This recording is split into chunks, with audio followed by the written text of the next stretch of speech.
যে সকল ট্যাগগুলো সম্পর্কে জেনেছি সবগুলোতেই আমরা মূলত বিভিন্ন ধরনের লেখা লিখেছি বা ডিজাইন করেছি, কিন্তু আমরা কখনো সেই লেখাগুলোকে একটু ভিন্নভাবে প্রদর্শন করার জন্য কিছু করিনি।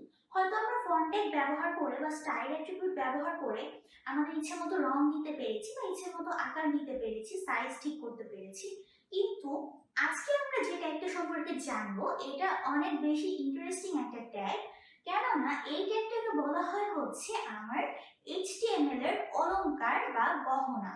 অর্থাৎ গহনা বা অলংকার যেমন আমাদেরকে সাজানোর জন্য কাজে লাগে, তেমনি ভাবে মার্কিউ ট্যাগটাও হচ্ছে আমাদের যে ওয়েব পেজটাকে আমরা তৈরি করব সেটাকে সাজানোর জন্য বিভিন্ন সুন্দর সুন্দর অপশন আমাদের হাতে এনে দিবে।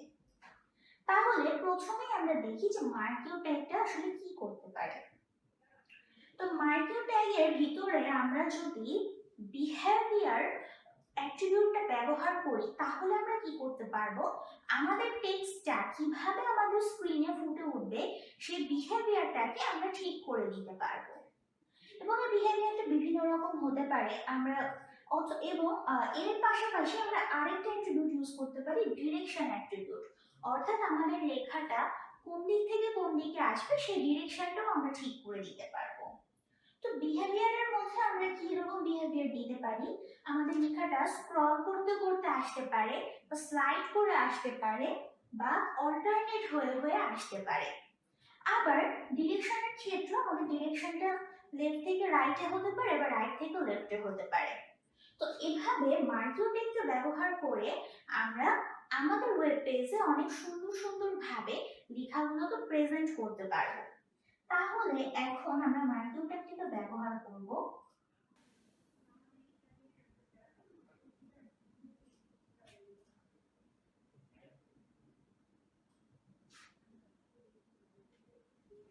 তাহলে আমরা একটা মার্কিউ ট্যাগ নিচ্ছি, এর সাথে ধরলাম যে আমরা বিহেভিয়ার অ্যাট্রিবিউটটাকে নিব। তাহলে বিহেভিয়ার নিলাম,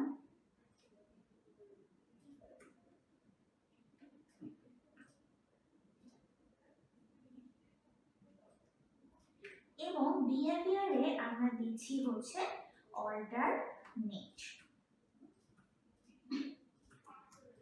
মার্কিউ ট্যাগটাকে ক্লোজ করতে হবে।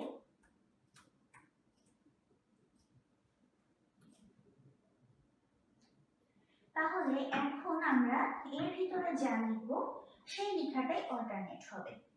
তাহলে আমরা এখন এর ভিতরে কি লিখতে পারি, আমরা এখন এর ভিতরে লিখছি যে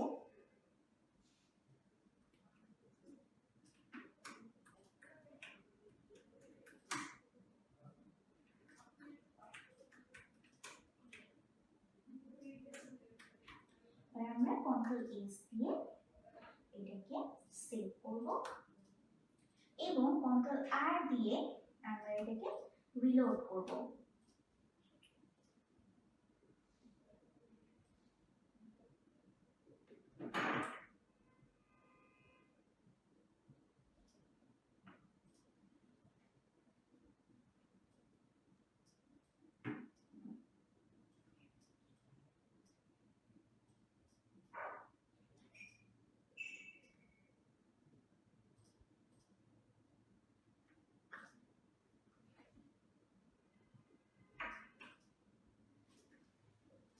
তাহলে রিলোড করার পরে আমরা কি দেখতে পাচ্ছি, আমরা যে লেখাটা মার্কিউ ট্যাগের ভিতরে লিখেছিলাম সেটা কি হচ্ছে, সেটা অল্টারনেট করতে করতে আসছে এবং আমরা দেখতে পাচ্ছি যে আমাদের লেখাটা আমাদের স্ক্রিনের ডান দিক থেকে বাম দিকে যাচ্ছে।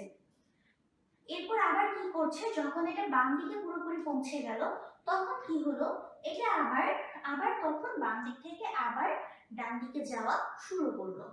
তাহলে এভাবে আমরা এর বিহেভিয়ারটাকে সিলেক্ট করে দিতে পারি যেটা কোন ভাবে লেখাটাকে শো করবে।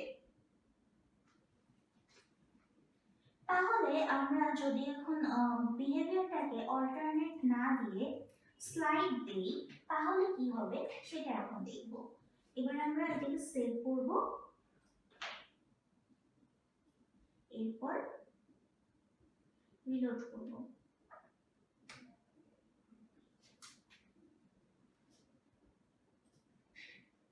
তাহলে যখন আমরা অল্টারনেট অ্যাট্রিবিউটটাকে চুজ করেছিলাম তখন আমরা কি দেখেছিলাম যে আমাদের লেখাটা আসছিল, ডান থেকে বামে যাচ্ছিল এবং স্ক্রিনের শেষ মাথায় গিয়ে আবার সুন্দর মতো বাম থেকে ডানে যাচ্ছিল, আবার সেখান থেকে ডান থেকে বামে যাচ্ছিল। কিন্তু যখন আমরা স্লাইড ব্যবহার করব তখন কি হচ্ছে, তখন এটা একবার চলে আসছে, একবার পুরোটা কমপ্লিট করার পর সে কি করছে, সে এখানে এসে স্টপ হয়ে যাচ্ছে। তাহলে এইভাবে করে আমরা বিহেভিয়ারে যদি আমরা স্ক্রল ব্যবহার করি তাহলে আমরা একরকম আউটপুট পাবো, যদি আমরা অল্টারনেট ব্যবহার করি তাহলে একরকম ডিজাইন পাবো, আর যদি আমরা স্লাইড ব্যবহার করি তাহলে একরকম পাবো। তাহলে এখন আমরা ডিরেকশন অ্যাট্রিবিউটটাকে ব্যবহার করে দেখব।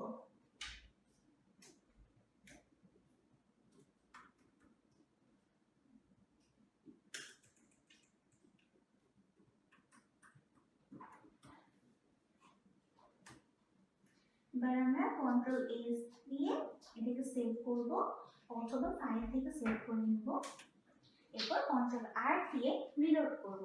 তাহলে এখন আমরা কি করলাম, আমরা এখানে হচ্ছে ডিরেকশন অ্যাট্রিবিউটটাকে ব্যবহার করেছি এবং আমরা ডিরেকশন দিয়েছি কি লেফট, এজন্য আমরা দেখতে পাচ্ছি যে আমাদের লেখাটা ডান দিক থেকে বাম দিকে যাচ্ছে, অর্থাৎ রাইট থেকে লেফটের দিকে যাচ্ছে। তাহলে আমরা যদি আবার ডিরেকশনটাকে রাইট দিতাম তখন কি হতো, এটা আবার ডান দিক থেকে বাম দিক থেকে ডান দিকে যেত। তাহলে এখন আমরা আরেকটা কাজ করতে পারি, আমরা এখানে লুপ অ্যাট্রিবিউটটাও ব্যবহার করতে পারি।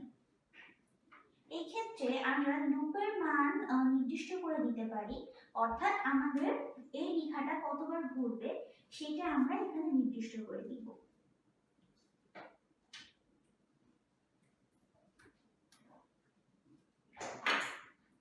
এই দুটো লাইনের মাঝখানে আমরা একটা ব্রেক ট্যাগ দিয়ে দিলাম। এবারে আমরা এটাকে সেভ করব, তারপর রিলোড করব। তাহলে এখন আমরা কি দেখতে পাচ্ছি, এখন আমরা দেখতে পাচ্ছি যে দুটো লেখাই একসাথে আসছে এবং যেহেতু এই দুটোতেই আমরা বিহেভিয়ার একই দিয়েছি, আমরা বিহেভিয়ার অ্যাট্রিবিউটটা ব্যবহার করেছি এবং দুটোরই বিহেভিয়ার অ্যাট্রিবিউটের ভ্যালুটা আমরা একই দিয়েছি, অর্থাৎ আমরা এক্ষেত্রে দিয়েছি লেফট, তার মানে আমাদের লেখাগুলো কি হবে, স্ক্রিনের ডান দিক থেকে বাম দিকে যাবে, অর্থাৎ এই বৈশিষ্ট্যটা এই দুটো লাইনের জন্য সেম। কিন্তু আমরা একটাতে লুপ ব্যবহার করেছি এবং আরেকটাতে আমরা লুপ ব্যবহার করিনি, যার ফলে কি হবে, আমরা যখন লুপের ভ্যালু দিয়ে দিব তখন আমার লেখাটা শুধুমাত্র ওই কয়বারই ঘুরবে, এরপরে ওই লেখাটা আর স্ক্রিনে আসবে না।